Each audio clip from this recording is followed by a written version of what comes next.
Bismillahirrahmanirrahim. Wa sallallahu ala Muhammadin wa alihi at-tayyibin at-tahirin. Tukiwa katika muendelezo wa kuendelea kuangalia Nahjul Balagha hikam, maneno ya Amiri al-Mu'minin Ali salawatullahi wa salamuhu alayhi, katika hikamu hii namba 252 anaendelea kusema Amiri al-Mu'minin kwamba Mwenyezi Mungu Subhanahu wa Ta'ala amefaradhisha saumu kwanza kwa ajili ya kutupa mtihani katika ikhlas zetu. Je, kweli sisi matendo yetu tunafanya kwa ajili ya Mungu? Kwa hiyo ametufaradhishia saumu kwa ajili ya kutujaribu katika ikhlas zetu. Haya tunafanya kwa ajili ya Mungu, lakini vile vile akafaradhisha hija ili iwe ni sababu kuwa karibu na dini, kwa sababu ya kuipa nguvu dini, kwa sababu ya kujifunga na dini kwa wale watu ambao wenye uwezo. Lakini vile vile Mwenyezi Mungu Subhanahu wa Ta'ala akaeka jihad ili Uislamu uwe na nguvu, ili Uislamu usichezewe, ili wale watakapotokea watu wanataka kuharibu dini wapatikane watu wa kuitetea na wasimame kidete. Wafaradha Allahu Subhanahu wa Ta'ala siyaman ibtilaan li ikhlasi al-khalqi.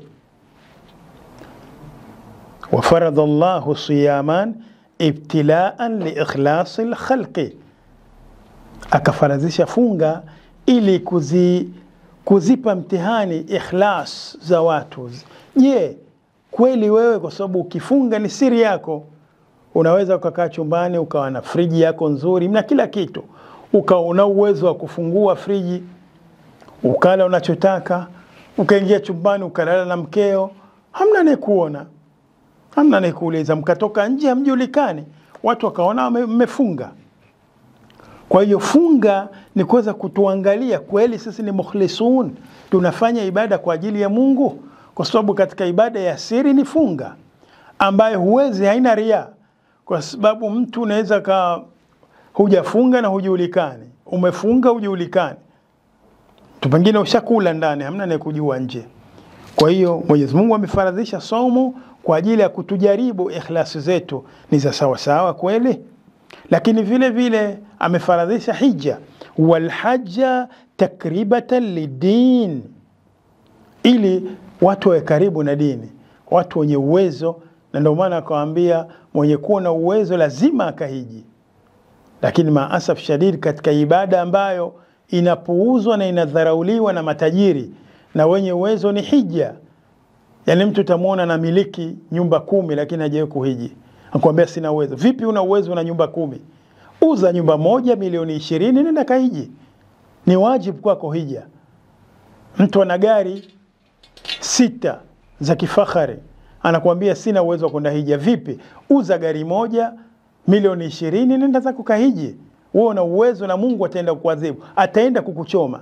Na mtu yoyote mwenye uwezo, tajiri ambaye ana uwezo, akiwa hajaenda kuhiji, Mungu ataenda kumchoma, ataenda kumtia motoni, kwa sababu ameacha ibada na nguzo ya lazima kwake, kama vile kuacha swala kwa maksudi.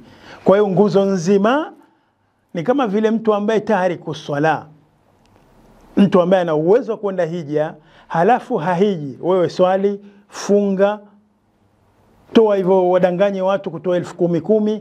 Kama hujenda kuhiji, wewe unazima na Mwenyezi Mungu ataenda kukuchoma, ataenda kukutia motoni na swala zako na funga zako. Kama una uwezo na hujenda hija, moto wa jahannam huepuki, lazima utaingia motoni, kwa sababu umeiacha nguzo ya wajibu kwako kwa makusudi. Kwa hiyo wale ambao wanamiliki majumba wameyakodisha halafu wanasema hawana uwezo, mtu ana nyumba 4-5, unatakiwa uuze nyumba moja uende ukahiji. Una magari 6-7, uuze gari moja uende ukahiji, kwa sababu una uwezo wa kwenda kuhiji. Wassalamu alaikum wa rahmatullahi ta'ala wa barakatuh.